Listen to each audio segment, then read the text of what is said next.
History is not what you think it is. A single object from the past can shatter our entire understanding of ancient knowledge. This video uncovers 25 such artifacts, each one a key that unlocks a door to a past we are only just beginning to comprehend. We will journey across continents and millennia, from an ancient Greek computer to a manuscript written in a language no one can read. By the end, your perception of human history will be completely transformed. How did a civilization 2,000 years ago build a complex mechanical computer? Why does a cave painting from 36,000 years ago look like it was made by a master artist? These relics are messages from our ancestors, and they reveal a sophistication we never imagined. What does it mean when the past is smarter than we gave it credit for? A corroded lump of bronze and wood rested on the seafloor for 2,000 years. When sponge divers first pulled it from a Roman shipwreck near the Greek island of Antikythera in 1901, it seemed like just another piece of junk. But this unassuming object, now known as the Antikythera Mechanism, would become one of the most profound archaeological discoveries of all time. For decades, it sat in a museum, a mysterious crusted fragment. Then researchers began to peer inside using advanced X-ray technology. What they found was breathtaking. This was not a statue or a simple tool. It was a machine. A complex clockwork of at least 30 interlocking bronze gears precisely cut by hand, housed in a wooden case the size of a shoebox. It was, in essence, an ancient Greek analog computer. Built around 100 BC, this device could predict the movements of the sun and the moon, chart the positions of planets, and even forecast eclipses. It displayed this information on dials, showing the cycles of the solar system with stunning accuracy. The mechanism embodied a knowledge of astronomy and mechanical engineering that historians believed was impossible for that era. We thought such sophistication did not emerge until the great clockmakers of the 14th century, over 1,000 years later. The Antikythera Mechanism forces a humbling admission. An entire lineage of genius, a school of scientific instrument makers, flourished and then vanished, their work lost to the depths of the sea and the silence of history. This single artifact shatters the smooth, simple timeline of technological progress we once held as fact. It tells us that pockets of advanced knowledge flickered in the ancient world, only to be extinguished and forgotten.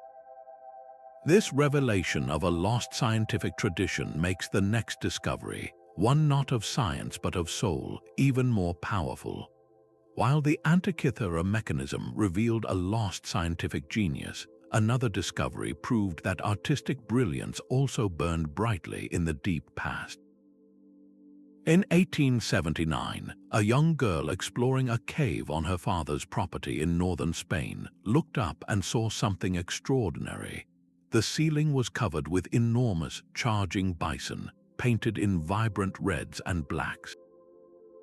Their bodies were shaded to show powerful muscles, and they seemed to move across the stone, using the cave's natural bumps and curves to create a breathtaking sense of depth and life. The art was so dynamic, so masterful, that when renowned archaeologist Marcelino Sanz de Sottuola brought the findings to the academic world, he was met with scorn and ridicule. The leading experts of the day were certain it was a fraud. They could not accept that prehistoric humans, whom they viewed as primitive cavemen, were capable of such sophisticated artistry. They accused Sottuola of hiring a modern artist to forge the paintings, a charge that haunted him until his death. It was only decades later, as more ancient cave art was discovered across Europe and new dating methods emerged, that the truth was undeniable. The Altamira paintings were authenticated as being at least 36,000 years old. This was not a hoax, it was a gallery from the dawn of humanity. The artists of Altamira were not crude doodlers. They were masters of observation who understood animal anatomy, movement, and perspective. They mixed pigments to create color and used the rock itself as a canvas to give their paintings a stunning three-dimensional quality. This was not mere decoration. It was a profound expression of a symbolic mind, a need to capture the essence of the world and perhaps imbue it with meaning. The paintings shatter the myth of a linear progression in human creativity, proving that artistic genius is not a modern invention but a fundamental part of what makes us human. This glimpse into a prehistoric mind capable of such beauty makes the sudden collapse of a great Bronze Age civilization all the more mysterious. That same human impulse to create and communicate, so vividly seen at Altamira, would later produce entire libraries of written knowledge. But for centuries, one of the world's greatest civilizations was utterly silent. The intricate, beautiful hieroglyphs covering Egyptian temples and tombs were a complete mystery, a locked door to a 3,000-year history. That all changed because of a slab of black stone found by French soldiers in 1799, while they were rebuilding a fort in the Nile Delta. The Rosetta Stone was not a grand monument. It was a practical piece of bureaucracy, inscribed with a decree from the time of the young king Ptolemy V. But its true power lay not in its message but in its form.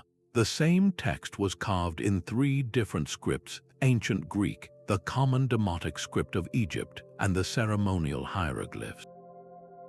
For the first time, scholars had a parallel text, a linguistic key. The Greek was well understood, and it provided the translation for the unknown scripts. The race to decipher hieroglyphs became an intellectual battleground, with the French scholar Jean-François Champollion finally cracking the code in 1822. He realized hieroglyphs were not just pictograms but a complex mix of sound symbols and ideograms. Suddenly, the voices of ancient Egypt flooded into the modern world. We could read royal chronicles of pharaohs, poetic hymns to the gods, and even mundane business receipts. The entire culture, from its grandest myths to its daily life, was resurrected. The Rosetta Stone stands as a monumental testament to the power of translation, proving that with a single key, a lost world can be brought back to life. Just as this stone unlocked the words of a civilization, our next discovery would unlock the physical reality of a city that many believed to be pure myth. While the Rosetta Stone gave us the key to Egyptian voices, an entire library of clay was waiting to be read in the desert. In the mid-19th century, archaeologists digging at the site of ancient Nineveh in what is now Iraq made a discovery that would dwarf any single inscription. They unearthed the royal library of King Ashurbanipal, the last great ruler of the Neo-Assyrian Empire. This was not a room of scrolls, but a vast archive of over 30,000 clay tablets, each one inscribed with the intricate wedge-shaped marks of cuneiform script. This collection was not merely a random assortment. It was a systematically organized treasury of all the knowledge the empire valued. Here, carefully stored on shelves, was the accumulated wisdom of ancient Mesopotamia. The library held detailed medical texts diagnosing diseases and prescribing treatments, astronomical records that tracked the movements of planets and stars, and rigorous legal codes that governed society. But its most stunning gift to the modern world was a story, the Epic of Gilgamesh. Before this discovery, this epic, the oldest great work of literature in the world, was completely unknown. It tells the timeless tale of a powerful king's quest for immortality, his deep friendship, and his confrontation with the universal human fear of death. To find a narrative of such psychological depth and complexity, written on clay tablets over 4,000 years ago, was revolutionary. It proved that the great philosophical questions about life, loss, and our place in the world are not modern inventions but have always been with us. The Library of Ashurbanipal forces a complete re-evaluation of ancient intellectual life. This was not a collection of primitive myths. It was a sophisticated, state-sponsored project to gather and preserve knowledge, established centuries before the famous Library of Alexandria even existed. It demonstrates that organized, large-scale scholarship was a reality in the heart of the ancient Near East. This treasure trove of baked clay saved from oblivion the very stories and sciences that defined a civilization. Yet, as profound as these written records are, they only tell part of the human story. Our next discovery would take us back even further, to a time before writing, to a treasure that revealed a new and unexpected branch on our own family tree. A young shepherd, chasing a stray goat into the cliffs above the Dead Sea, stumbled upon a mystery that had been sealed in clay jars for 2,000 years. In 1947, this accidental discovery in the Qumran caves began the recovery of the Dead Sea Scrolls, a collection of ancient manuscripts that would fundamentally reshape our understanding of biblical history. These were not just a few fragments, but an entire library of over 900 documents, painstakingly written on leather and papyrus, hidden away during a time of immense upheaval. The scrolls date from as early as the 3rd century BC to the 1st century AD, a pivotal era that witnessed the birth of both rabbinic Judaism and Christianity. Their contents were a revelation. They contained the oldest surviving copies of the Hebrew Bible by a millennium, allowing scholars to see the texts that would become the Old Testament in their most ancient form. But the scrolls revealed something even more profound than textual purity. They exposed a world of vibrant religious diversity. Alongside the biblical books were commentaries, community rules, and apocalyptic visions that detailed the beliefs of a specific Jewish sect, likely the Essenes, who had separated themselves from the mainstream. This was not a single, monolithic tradition, but a tapestry of competing ideas and interpretations. The scrolls showed that the biblical text itself was more fluid and complex than anyone had imagined, with multiple versions circulating simultaneously. They illuminated the very soil from which major world religions would grow, providing an unprecedented window into the spiritual ferment of the Second Temple period. While the Dead Sea Scrolls offered a sacred map of ancient belief, another artifact would present a physical map of a journey that many deemed impossible, challenging our entire understanding of ancient exploration. Deep in the humid jungles of Mexico, a row of immense stone faces stares out with silent, stoic authority. These are the Olmec colossal heads, 17 monumental sculptures discovered at ancient sites like La Venta and San Lorenzo. Carved from single, gigantic blocks of volcanic basalt, some stand nearly 10 feet tall and weigh more than 20 tons. Their features are unmistakably individual, with broad noses, full lips, and stern expressions, each one wearing a unique and intricate helmet, suggesting these are portraits of powerful, specific rulers. What makes these heads so revolutionary is not just their imposing presence, but their age.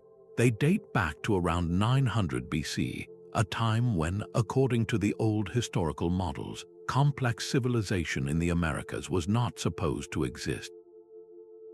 Yet here was proof of a society capable of quarrying enormous stones from mountains dozens of miles away, transporting them through swamps and rivers without the wheel or pack animals, and then sculpting them with masterful precision.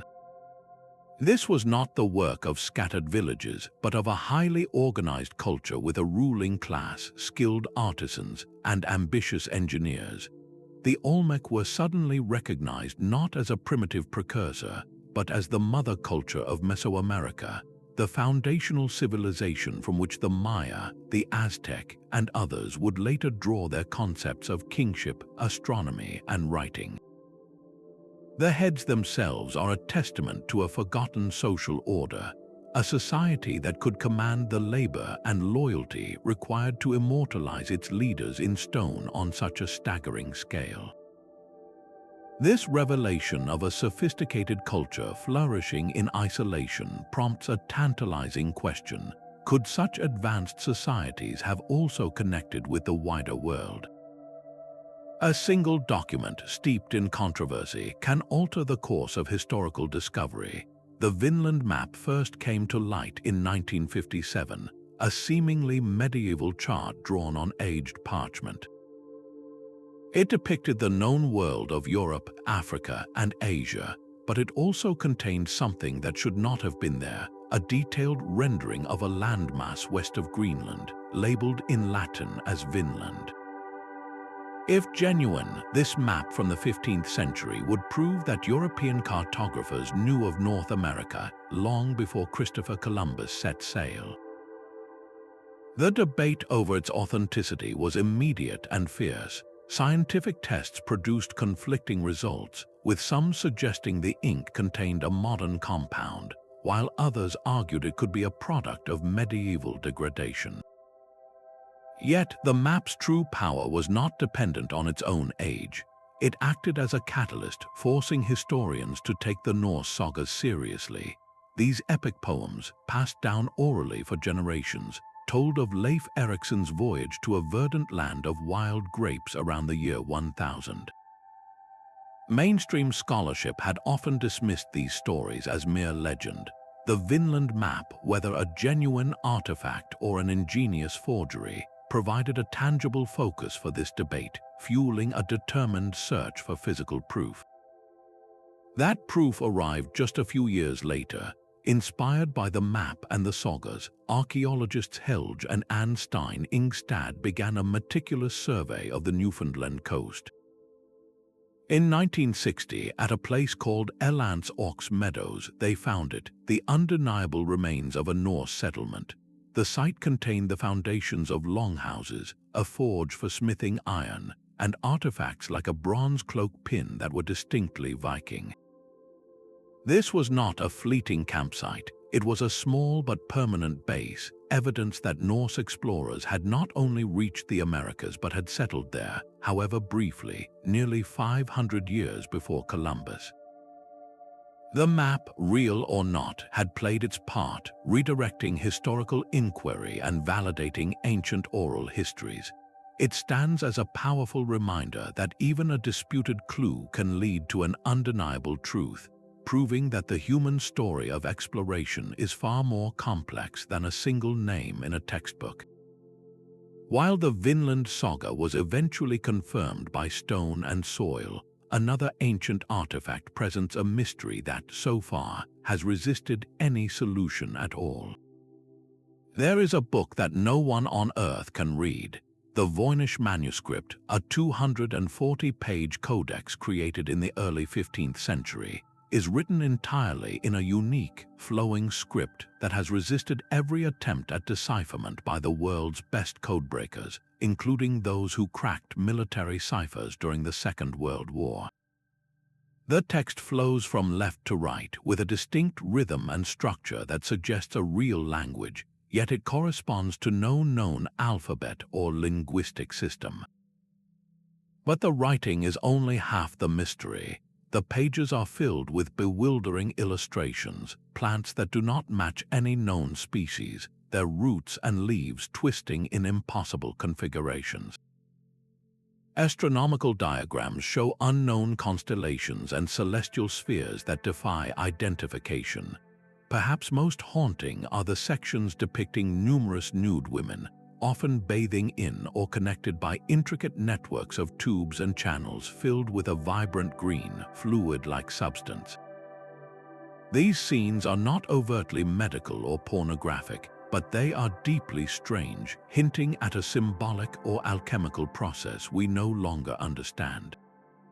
For over a century, theories have abounded that it is a secret alchemical text, an elaborate hoax, a lost language from a forgotten culture, or a treatise on a unique herbal medicine tradition. Yet every proposed solution has crumbled under scrutiny. The Voynich Manuscript is a perfect lock with no key, a humbling and enduring monument to the limits of our knowledge. It whispers that an entire intellectual world, with its own unique way of seeing nature and the human body, may have flourished and then vanished without a trace, leaving behind only this beautiful, impenetrable artifact.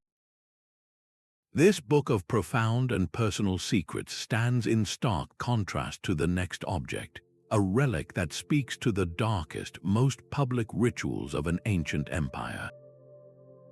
The intricate gold and copper blade of a Mochtumi knife gleams with the image of a snarling deity, part man and part jaguar, a being of immense supernatural power.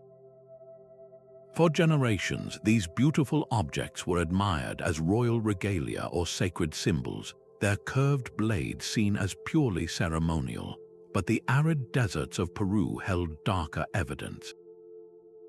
At sites like the Pyramid of the Moon and the Temple of the Bladed God, archaeologists uncovered murals depicting in graphic detail what these knives were truly for.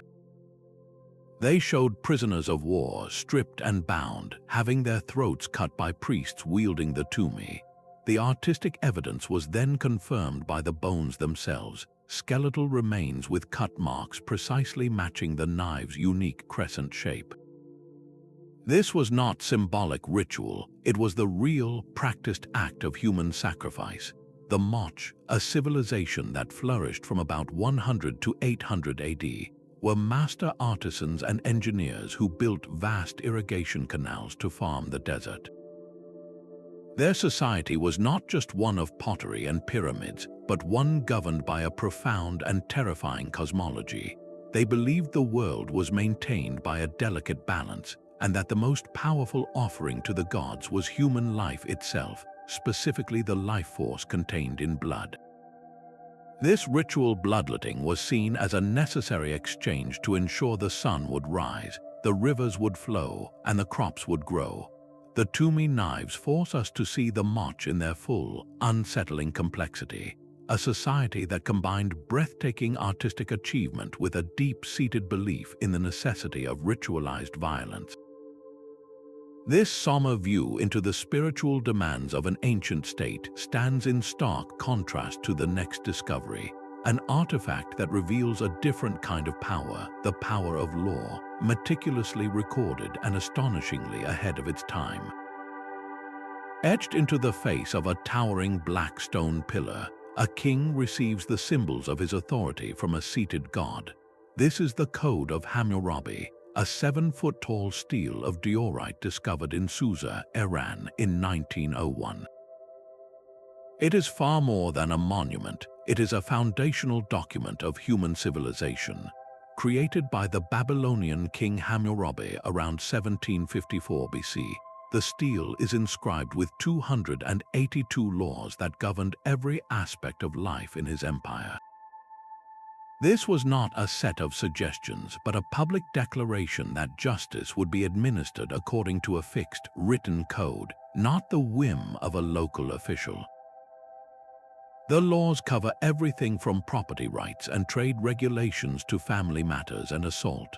We see the famous lex talionis, the law of retaliation, an eye for an eye, a tooth for a tooth. While it sounds harsh to modern ears, this principle was actually a revolutionary limitation on violence. It meant the punishment had to fit the crime, preventing excessive vengeance and establishing a scale of justice.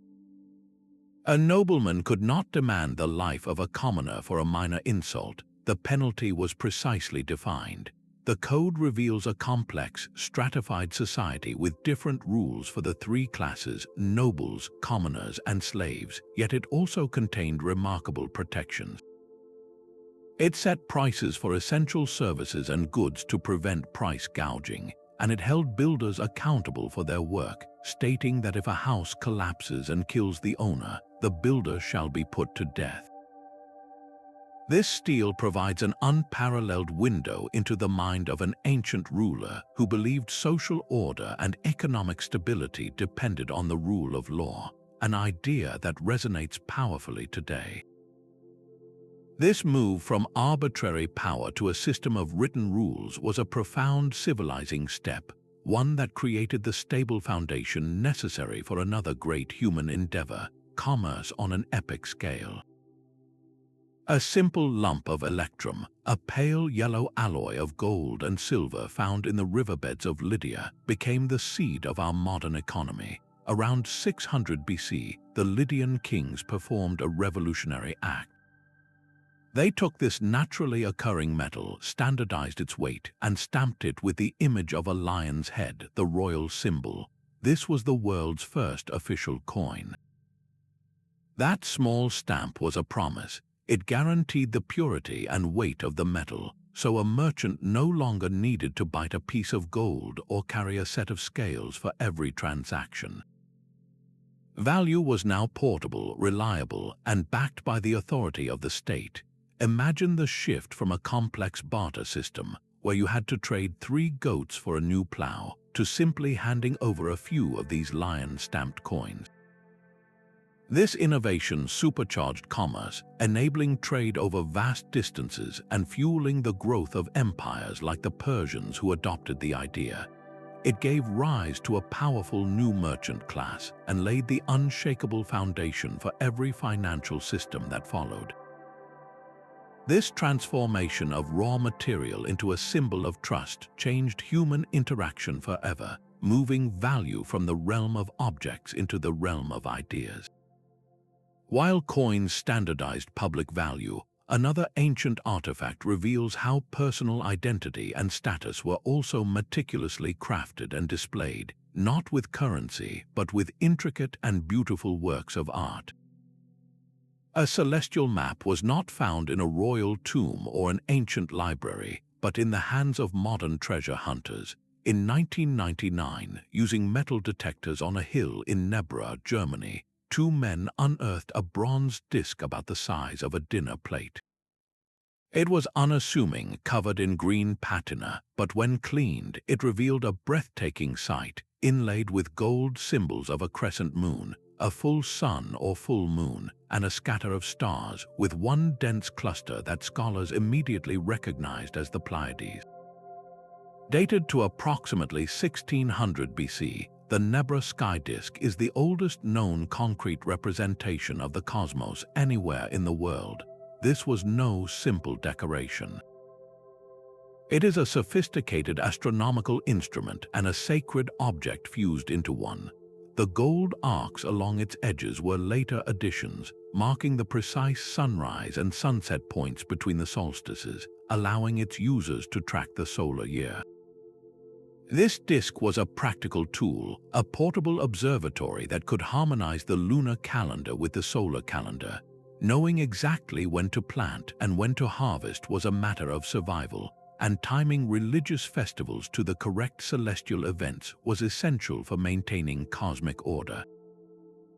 The Nebra Sky Disc forces us to discard the image of Central European Bronze Age people as primitive tribes. Here was a society with the astronomical knowledge to create a complex calculating device, and the spiritual need to encode that knowledge in a beautiful, permanent form. They were not just looking at the stars, they were mapping them, measuring them, and integrating them into the very rhythm of their lives. This glimpse of cosmic wisdom etched in bronze and gold shows a mind looking upward to understand the heavens, while our next discovery reveals a mind looking inward, capturing the human form with a tenderness that would not be seen again for thousands of years. Far from the grand stone inscriptions of emperors, history was being written on small, thin pieces of wood. At the Roman fort of Vindolanda, just south of Hadrian's Wall in northern England, the waterlogged, oxygen-free soil performed a miracle of preservation. It saved a treasure not of gold but of words. These are the Vindolanda Tablets, postcard-sized pieces of wood, dating from the 1st and 2nd centuries AD. On them, written in carbon-based ink, are the unfiltered voices of the Roman Empire's frontier. Here we do not read the official proclamations of a distant emperor, but the personal letters of a cavalry commander's wife inviting her friend to a birthday party. We find a soldier's simple request for more beer and supplies. There is a poignant complaint about the bitter, unrelenting cold of the British weather, a grievance that feels as fresh today as it did 2,000 years ago. This is the paperwork of the Roman army, the mundane yet vital administrative chatter that kept the empire functioning at its farthest edge. The tablets humanize the legions in a way no statue ever could, transforming anonymous soldiers into individuals with friendships, family concerns, and a deep desire for warmth and good company. They are a powerful reminder that history is not merely shaped by kings and battles, but is built upon the countless everyday moments of ordinary people. This intimate view from a small wooden fort stands in stark contrast to the next artifact, a structure of such immense scale and ambition that it was designed not just to guard an empire, but to define the very edge of the civilized world. A vast, silent legion was buried for over 2,000 years, waiting in the dark. In 1974, farmers digging a well in China's Shaanxi province struck not water, but the clay head of a soldier. This accidental discovery began the unearthing of one of the most staggering archaeological finds in history, the Terracotta Army. It was not a symbolic handful of statues, but an entire military force rendered in breathtaking, life-size detail. Thousands of soldiers, archers, cavalrymen, and charioteers, each one with unique facial features, hairstyles, and armor. They were not mass-produced copies. The artisans who created them gave each soldier a distinct personality, a subtle twist of the lips, a determined brow, a youthful gaze, suggesting they were portraits of the real warriors in the emperor's service. This army was built to accompany China's first emperor, Qin Shi Huang, into the afterlife, a man so obsessed with immortality and power that he commissioned a subterranean empire to protect his eternal rest. The sheer scale of the project is almost incomprehensible. Historical accounts suggest over 700,000 laborers worked for nearly 4 decades to create this ceramic force. Think of the logistics, the mountains of clay needed, the vast workshops, the complex system of kilns to fire each figure, the orchestration of painters to apply the original vibrant colors. This was not an act of art for art's sake. It was the ultimate projection of imperial power, a statement that the emperor's authority extended even beyond death. It completely reshaped our understanding of the Qin dynasty, revealing an administrative and organizational genius capable of mobilizing a society for a single, monumental purpose. The emperor could command not just the loyalty of his living army, but the labor of generations to build his eternal garrison. This monumental effort to control the afterlife stands in stark contrast to a simple, humble object that would one day connect the entire world, not through force but through the power of the written word. Another locked door from the ancient world sits on a museum shelf, a simple circle of baked clay that has guarded its secret for over 3,000 years. Discovered in the Minoan palace of Phaistos on Crete in 1908, the Phaistos Disc is a unique archaeological enigma. About the size of a small plate, its surface is not carved by hand but is covered on both sides with a spiral of 241 individual symbols, each one stamped into the clay with a seal. This means the disc is not a one-of-a-kind inscription, but a product of a printing process, a fact that makes its isolation all the more baffling. The symbols themselves are a captivating menagerie, a miniature world of walking men, shaved heads, birds in flight, flowers, shields, and carpenters' tools. They are arranged in groups, suggesting words or phrases, marching in a tight spiral from the outer edge toward the center. Yet despite over a century of effort by linguists and amateur sleuths alike, no one has been able to crack its code. The script does not correspond to any other known writing system, not the still mysterious Linear A of the Minoans, nor the deciphered Linear B of the later Mycenaean Greeks. It stands utterly alone. Was it a religious hymn, a legal treaty, a story, or perhaps an import from a distant land, a diplomatic message from a culture whose other records have turned to dust? The disc's very existence suggests a pocket of literacy, a unique language or a specialized form of communication that flourished on Crete and then vanished without a trace. It is a powerful reminder that the spread of knowledge in the ancient world was not a smooth, linear progression, but a patchwork of brilliant innovations that could appear, be used, and then be completely forgotten. This single, stubborn artifact proves that history is not a straight line, but a branching tree with countless lost limbs. There, in the dusty outskirts of Baghdad, sat a clay jar that looked like nothing more than a forgotten household pot. Inside it, however, rested a copper cylinder and an iron rod, carefully insulated from each other with an asphalt plug. Dated to sometime between 250 BC and 650 AD, this unassuming trio is known today as the Baghdad Battery. When archaeologists first reassembled it in the 1930s, a startling hypothesis emerged. If this vessel were filled with an acidic liquid, something as common as vinegar or grape juice, it would function as a simple galvanic cell, capable of generating a little over 1 volt of electricity. That is enough power to produce a faint tingle or, more practically, to deposit a thin layer of one metal onto another, a process we call electroplating. Was this the purpose? The debate is fierce. Some scholars suggest these jars were used for electroplating gold onto silver, creating sacred objects that shimmered with divine authority. Others propose the mild shock was used in medical therapy, a primitive form of pain relief, or perhaps even in religious ceremonies to create a sense of mystical awe for temple priests. While no wires or electroplated objects have been found with them, the simple, undeniable fact remains: the components work.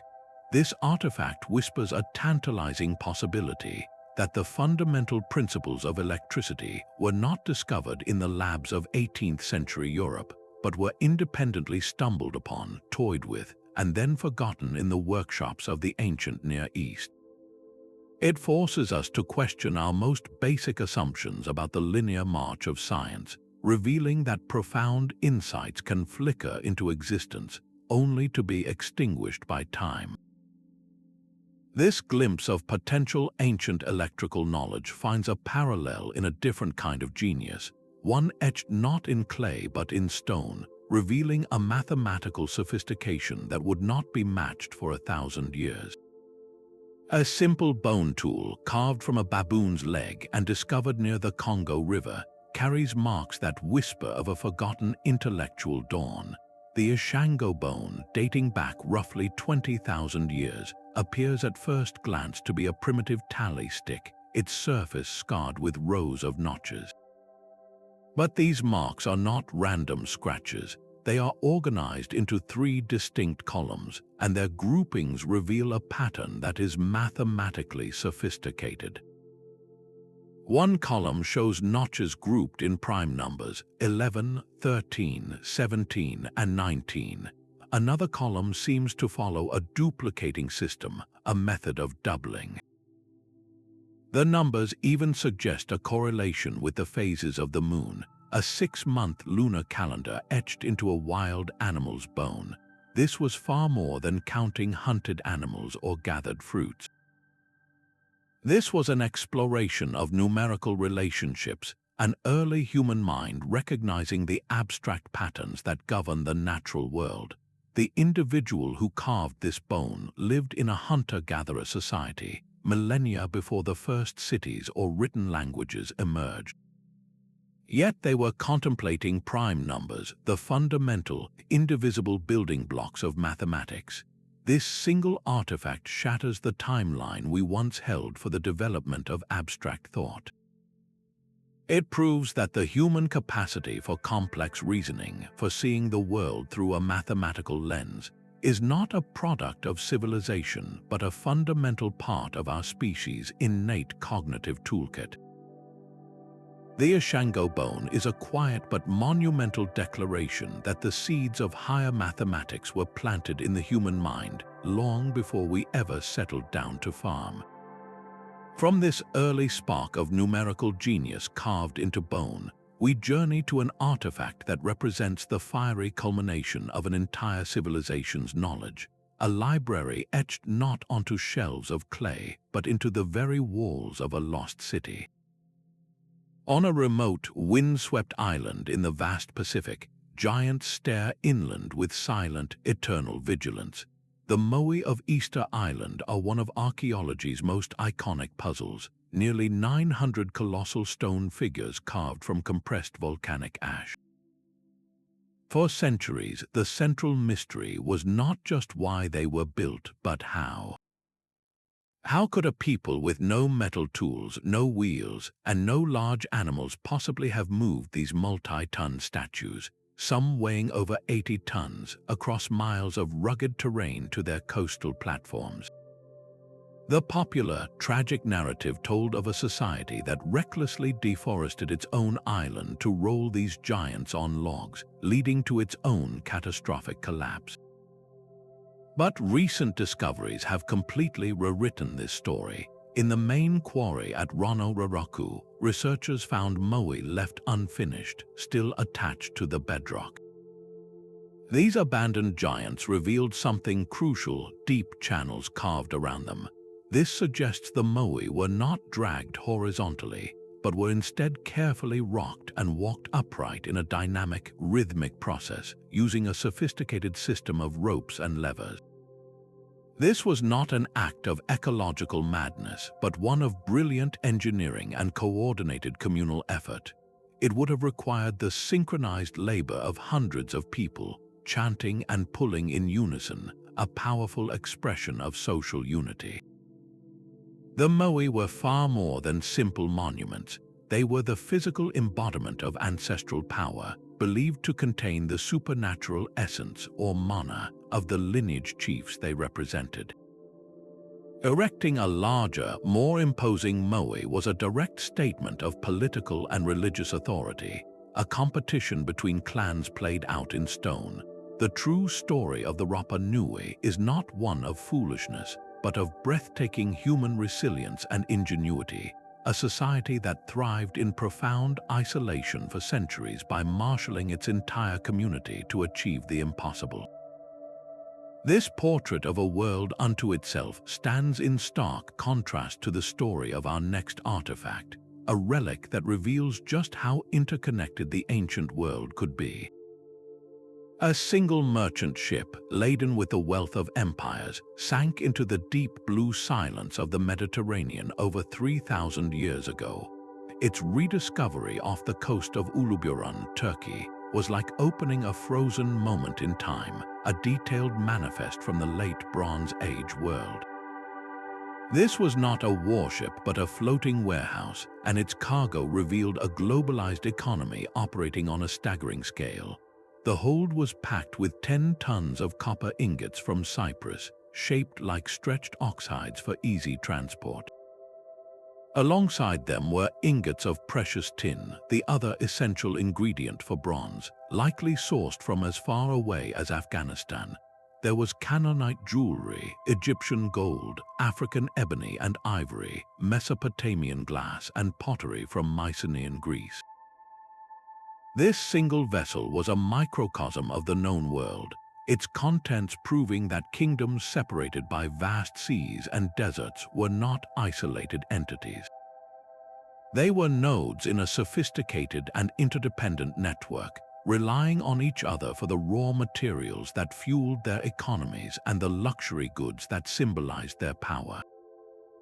The Uluburun Shipwreck makes the abstract idea of ancient trade suddenly, tangibly real. We can see the individual fingerprints still pressed into the clay cargo seals, a human connection across the millennia. This intricate web of maritime commerce connected the great civilizations of the Mediterranean. But what about a landmass believed to be entirely separate from this old-world exchange? The story of the Uluburun ship gives way to a discovery that rewrote the history of an entire continent. The red ochre that stained the hands of those who buried Mungo Man connects two ancient worlds, a pigment of ritual that speaks of a shared human need for meaning. On the other side of the planet, in the dry highlands of Peru, another culture would master the earth not for burial, but for survival, on a scale that challenges our very definition of agriculture. The Nazca Lines are not merely drawings, they are a monumental landscape engineering project, a system of hydrological genius disguised as art. Etched into the desert pampa are hundreds of figures, from a colossal hummingbird to a sprawling monkey, but these famous glyphs are only part of the story. Beneath the surface lies the true marvel, an intricate network of subterranean aqueducts known as puquios. These were spiral-shaped stone wells that tapped into underground aquifers, connected by miles of underground canals that brought life-giving water to the arid valleys. The lines themselves, those vast geoglyphs only fully visible from the air, may have been a grand spiritual map, a way to communicate with the gods who controlled the water. They walked these lines in ritual processions, perhaps praying for the very water that flowed silently beneath their feet. This was not a primitive culture scratching at the dirt, but a sophisticated society of hydraulic engineers who transformed a desert into a garden. They understood their environment with a profound intimacy, reading the stars above and the water tables below, and they left their plea for survival written so large it could only be seen by the heavens themselves. The Nazca Lines are a testament to a different kind of knowledge, one that blends the spiritual and the practical into a single, breathtaking statement of human adaptation. This mastery of a harsh environment stands in stark contrast to the next artifact, a treasure that reveals a civilization that mastered the entire known world, only to see its knowledge scattered to the wind. While the Nazca transformed their desert with earthly lines, the Maya were mapping the heavens with a precision that seems almost impossible. One fragile book survived the humid jungles and the destructive fires of Spanish conquest, a lone witness to a lost intellectual universe. The Dresden Codex, a screenfold book made of bark paper and coated in fine stucco, unfolds to reveal a masterpiece of Maya astronomy. Created around the 11th or 12th century, its pages are filled with intricate glyphs and complex numerical tables, a celestial almanac for a civilization that saw time as a sacred, cyclical force. This was not speculative guesswork.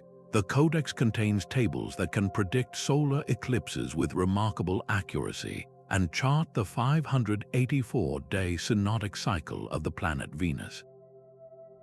To achieve this, Maya astronomers had to observe the skies for centuries, recording the positions of planets and stars across generations, compiling a database of celestial movements that allowed them to project forward in time. Their calculations required a sophisticated mathematical system, one that included the concept of zero, a profound abstract achievement that eluded the Romans and the Greeks.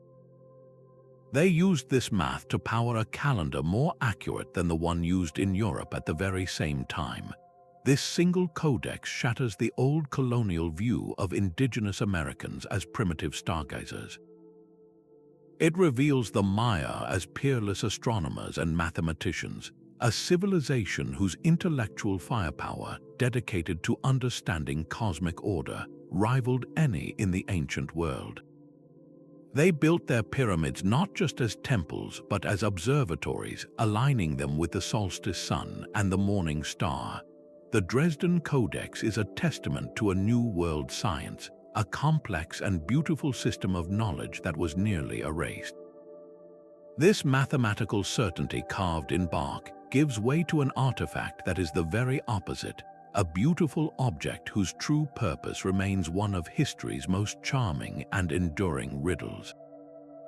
The Great Sphinx of Giza, an iconic symbol of ancient Egypt, holds a secret written not in hieroglyphs but in the very stone it is carved from. Geologists examining the colossal statue have identified deep, vertical fissures and undulating, scooped-out channels covering its limestone body and the walls of its enclosure. These are not the patterns of wind and sand erosion which create sharp, horizontal edges. These are the unmistakable scars of heavy, prolonged rainfall, water cascading down the rock for centuries. This presents a profound problem. The climate of Egypt has been hyper-arid for the last 5,000 years, a desert landscape where such rainfall erosion is geologically impossible. This observation forms the core of the Sphinx water erosion hypothesis, a theory suggesting the monument is not 4,500 years old, but vastly more ancient. If the erosion was caused by rain, the Sphinx must have been standing during a period when the Sahara was a green savanna, a time that ended over 7,000 years ago, with the last major rainy phase tailing off around 10,000 years in the past. This would push the Sphinx's origins back into a prehistoric era, long before the rise of the dynastic Egyptians to whom it is traditionally credited. The implications are staggering. It suggests a lost chapter of human history, a sophisticated culture capable of monumental architecture that then vanished, leaving only this weathered giant as a clue. This theory remains fiercely debated, a battle between geology and established archaeology. Yet it forces a fundamental question: could the Sphinx be a relic from a forgotten age, a legacy project inherited and restored by the pharaohs rather than built by them? This monumental question of dating a civilization's origins finds a curious parallel in a much smaller object, one that speaks not to the age of an empire, but to the identity of a single, legendary individual. Carved from walrus ivory and whale teeth, their faces are a gallery of medieval mood, from brooding kings to anxious knights biting their shields. This is the hoard of the Lewis Chessmen, 93 pieces discovered in a stone chamber on the Isle of Lewis in 1831. They are not the bland, standardized pieces of a modern chess set. Each one is a miniature sculpture, bursting with personality and a distinct artistic flair that is both Norse and Celtic. The rooks are not simple castles but stoic berserkers, their eyes wide with a fierce intensity. The queens rest their chins on their hands, their expressions a mix of contemplation and deep concern.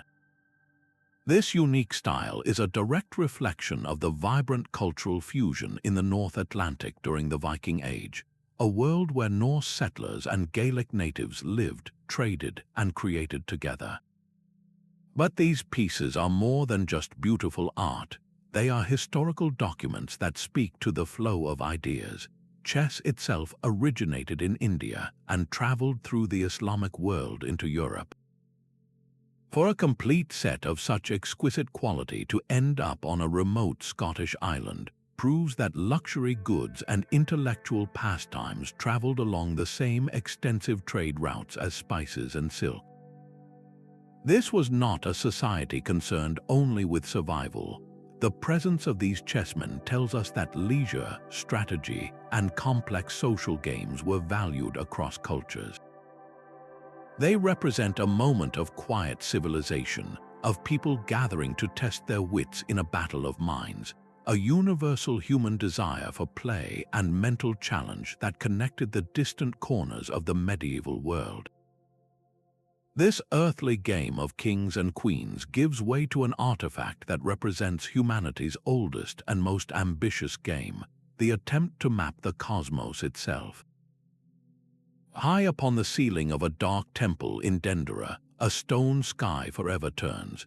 The Dendera Zodiac is not merely a decoration. It is a complex celestial chart carved into a single, massive slab of sandstone, a breathtaking bas-relief that maps the constellations as the ancient Egyptians knew them. Here we find the familiar figures of the zodiac, Taurus the bull and Leo the lion, but they are woven seamlessly into a far older Egyptian cosmos populated by their own gods and sacred animals. A serpent swallows the stars while the goddess Nut, the sky herself, arches across the heavens. This magnificent fusion is the key to its true significance. The temple itself dates to the Ptolemaic period, around 50 BC, a time when Greek rulers governed Egypt. The presence of the zodiac is a direct import from Greek astrology, yet the style, the execution, and the underlying spirit are profoundly Egyptian. This tells a story not of replacement but of intellectual fusion. The Egyptian priests did not simply abandon their millennia-old star lore when new ideas arrived. They absorbed the foreign symbols, integrating them into their own deep cosmological traditions, creating a new, hybrid understanding of the universe. The Dendera Zodiac is a powerful testament to the dynamic, adaptive nature of knowledge, proving that ancient cultures were not isolated or static, but were capable of profound synthesis, remixing the cosmos itself to reflect a changing world. This elegant chart, where two great astronomical traditions meet on a temple ceiling, represents one of the last great syntheses of the ancient world, a final, confident mapping of the heavens before the long descent of a dark age.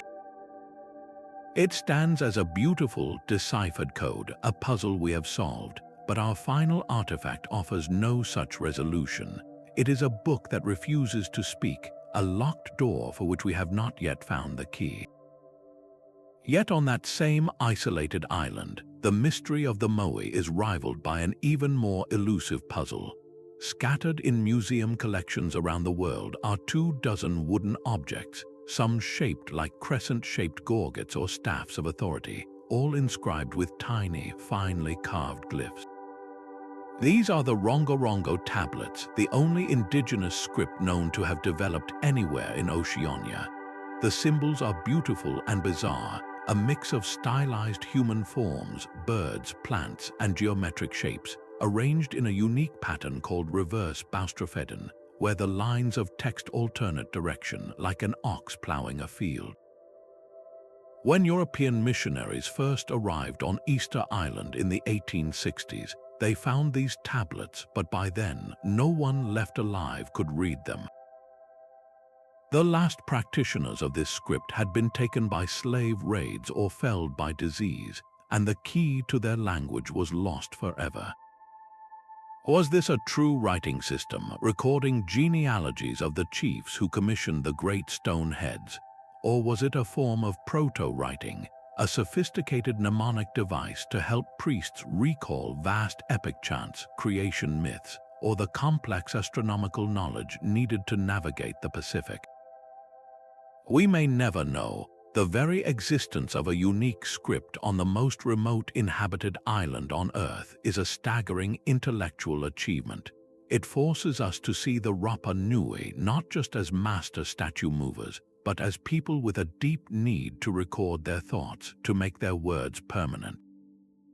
Their story did not end with the erection of the last Moai. It continued in the careful, deliberate act of carving symbols into wood, an attempt to speak to the future. And with that, our journey through 25 world-altering artifacts comes to an end. From a Greek computer to an undeciphered Easter Island script, these objects collectively tell a new story of human history, one that is not a simple, linear march of progress, but a tapestry of brilliant flashes of knowledge gained, lost, and sometimes rediscovered. They reveal our ancestors not as primitive figures, but as our intellectual equals capable of profound art, sophisticated science, and complex thought.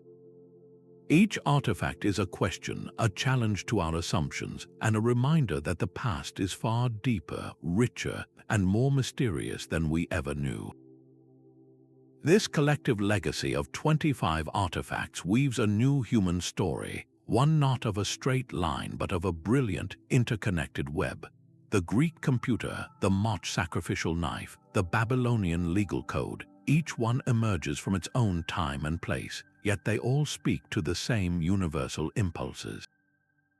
A person carving prime numbers into a baboon's bone 20,000 years ago was engaged in the same fundamental act of inquiry as a Maya astronomer charting Venus. The Lydian king who stamped the first coin and the Roman soldier writing home from a cold British fort were both navigating the complexities of human society, one through the abstraction of value, the other through the intimacy of personal connection. These objects prove that curiosity, the need to create, and the desire to impose order on a chaotic world are not products of any specific culture or era. They are the very engine of our species. What does this mean for us today? It grants us a profound humility. We are not the first to map the stars, to invent complex machinery, or to wrestle with the mysteries of mathematics. We are simply the current inheritors of a deep and sprawling legacy of genius, one that has flickered brightly in countless dark ages, only to be rekindled again and again. Our modern world, for all its technology, stands on the shoulders of these forgotten innovations. The Antikythera Mechanism reminds us that advanced technology can be lost. The Voynich Manuscript warns that entire worldviews can fall silent, and the Library of Ashurbanipal shows that the drive to collect and preserve knowledge is one of our most noble and enduring traits. This panoramic view does not diminish our own achievements, but rather enriches them, placing us within a grand, ongoing human conversation that spans millennia. We are part of that story, and the next chapter is still being written.